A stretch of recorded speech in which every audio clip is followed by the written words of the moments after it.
কেনেকে বাঢ়িছে? কাৰণ চব্জি উৎপন্ন হয় খাৰুপেটীয়া দলগাঁৱতহে। এইটোতো এটা ষড়যন্ত্ৰ যে এতিয়া চব্জিৰ দাম বন্ধ কৰি দিম, আৰু এই চব্জিবিলাকত ইমান কেমিকেল লগাই যে মানুহৰ কিডনী, মানুহৰ কত লিভাৰৰ কেছ বুজি পোৱা নাযায়। মইতো অতুল বৰা ডাঙৰীয়াক বহুতবাৰ কৈছো যে এই যিটো এবেটেড এগ্ৰিকালচাৰ প্ৰডাকশ্যনৰ নামত কৰবাত আমাৰ কিবা বাহিৰত যাব, ভিতৰত যাব, তাৰ নামত সাৰ মাৰি মানুহৰ জীৱন ধ্বংস কৰাৰ অধিকাৰ কাৰো নাই। সঁচাই মিছাই সাৰ মাৰি মাৰি মাৰি ৰাতিৰ ভিতৰতে বোলে এনেকে বেঙেনাত ইনজেকশ্যন মাৰি দিয়ে, ৰাতিপুৱাই বেঙেনা হৈ যায়, লাও ডাঙৰ হৈ যায়। এইবিলাক কি মানুহৰ শৰীৰত আঘাত নকৰিব নেকি? অৰ্গেনিক কৰিব লাগে, লেছ ফাৰ্টিলাইজাৰ কৰিব লাগে, বেলেগ কথা। আমাৰ জীৱন, আমাৰ সংস্কৃতি, আৰু তৃতীয়তে আটাইতকৈ ডাঙৰ কথাটো হৈছে যে আপোনালোকে চাব যে কোনোবাই ল'ৰা ছোৱালীয়ে কাৰোবাক ভাল পাই বিয়া কৰে, আমাৰ আপত্তি কৰিবলগীয়া একো নাই।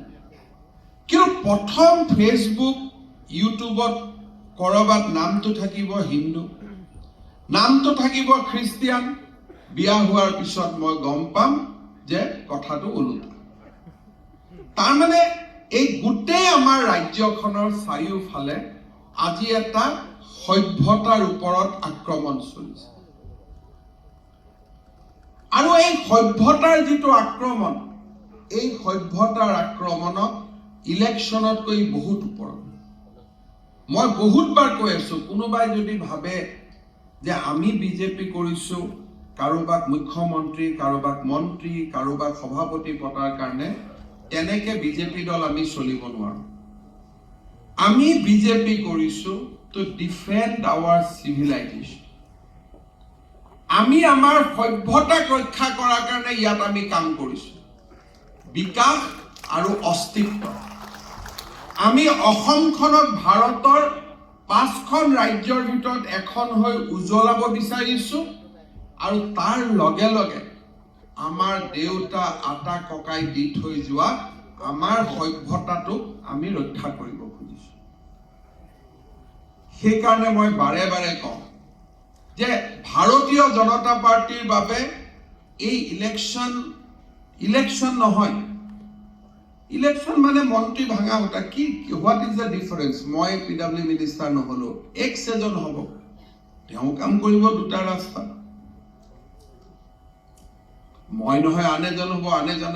কেতিয়াবাতো আমিতো মানুহটো জন্মিলে মৃত্যু হ'ব লাগিব, দেৰ ইজ ন' ভেকুৱাম, সমাজটো চলি থাকিব। But for BJP, our fight in Assam is to defend our civilization. মোৰ ঘৰৰ পৰম্পৰাটো মই এৰি দিব নোৱাৰো, আৰু সেইকাৰণে যোৱা 5টা বছৰ আমি প্ৰচেষ্টা কৰিছো, আৰু এতিয়াও আমি আমাৰ এই প্ৰচেষ্টা চলাই আহিছো যে আমি অসমখনক এই মিয়া সংস্কৃতিৰ পৰা বচাব লাগিব। আৰু এই মিয়া শব্দটো মই ওলোৱা শব্দ নহয়, তেওঁলোকে ওলোৱা শব্দ।